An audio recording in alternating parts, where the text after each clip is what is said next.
కేవలం 7,999K up to 10 kgs వరకు బరువు తగ్గి అధిక బరువు నుంచి వచ్చే ప్రధాన సమస్యలను దూరం చేసుకోండి. సంక్రాంతికి వస్తున్నాం. ఊహించని సక్సెస్ తర్వాత వెంకటేష్ రూట్ మార్చేశారా? ఆచితూచి దర్శకులను ఎంచుకుంటున్నారా? ఫిల్మ్ మేకర్స్ ట్రాక్ రికార్డ్ ను పరిగణలోకి తీసుకుంటున్నారా?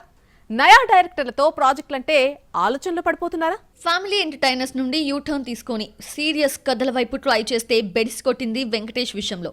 రానా నాయుడుతో ఫ్యామిలీ ఆడియన్స్ ని హర్ట్ చేసిన వెంకీ మామ సైంధవ్తో కమర్షియల్ ట్రాక్ లోకి ఎక్కుదామని అనుకుంటే అసలుకే ఎసురొచ్చింది. అనుభవం అయితే కానీ తెలియదన్నట్లు ఫ్లాప్ ఎదురయ్యాక తెలిసింది ఫ్యామిలీ సినిమాలకుండే పొటెన్షియల్. దీంతో తనకు అచ్చొచ్చిన జోనర్లోకి తిరిగి ఎంటర్ అయ్యాడు.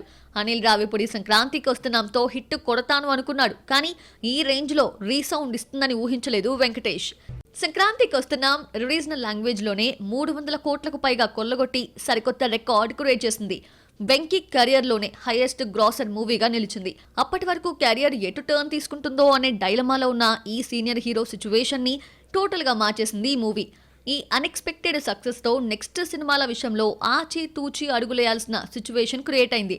సంక్రాంతికి వస్తున్నాం కన్నా ముందే ఇప్పటి వరకు తాను వర్క్ చేయని దర్శకులకు గ్రీన్ సిగ్నల్ ఇచ్చాడు వెంకీ మామ. సామాజ వర్గమున రైటర్ నందుతో పాటు సురేందర్ రెడ్డి చెప్పిన లైన్ నచ్చి ఓకే చెప్పాడని టాక్. అలాగే టిల్లు డైరెక్టర్ విమల్ కృష్ణ, కిషోర్ తిరుమలతో కూడా మూవీ చేద్దామనుకుంటే వర్కౌట్ కాలేదని సమాచారం. యాక్షన్ కన్నా ఎంటర్టైన్మెంట్, అందులోనూ ఫ్యామిలీ ఎంటర్టైనర్ కున్న పవర్ తెలుసుకున్న విక్టరీ హీరో నెక్స్ట్ అలాంటి స్టోరీస్ స్క్రిప్ట్స్ పై ఫోకస్ చేస్తున్నాడు. నయా దర్శకులను కాదని స్టార్ అండ్ సక్సెస్ఫుల్ దర్శకులకు సై అంటున్నాడు. మరోసారి అనిల్ రావిపూడితో కలిసి వర్క్ చేస్తున్నాడు.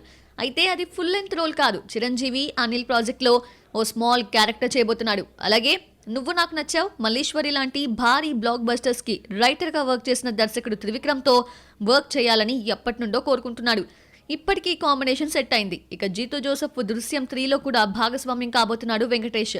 3 భాషల్లో 3 హీరోస్ చేయబోతున్నారని రీసెంట్ గా క్లారిటీ ఇచ్చాడు దర్శకుడు. ఈ 3 కూడా కుటుంబ నేపథ్యం ఉన్న కథలేనని తెలుస్తోంది. సో మొత్తానికి వెంకీ మామ ప్లాన్ చేంజ్ చేశాడు. మరి సక్సెస్ అవుతాడో లేదో చూడాలి.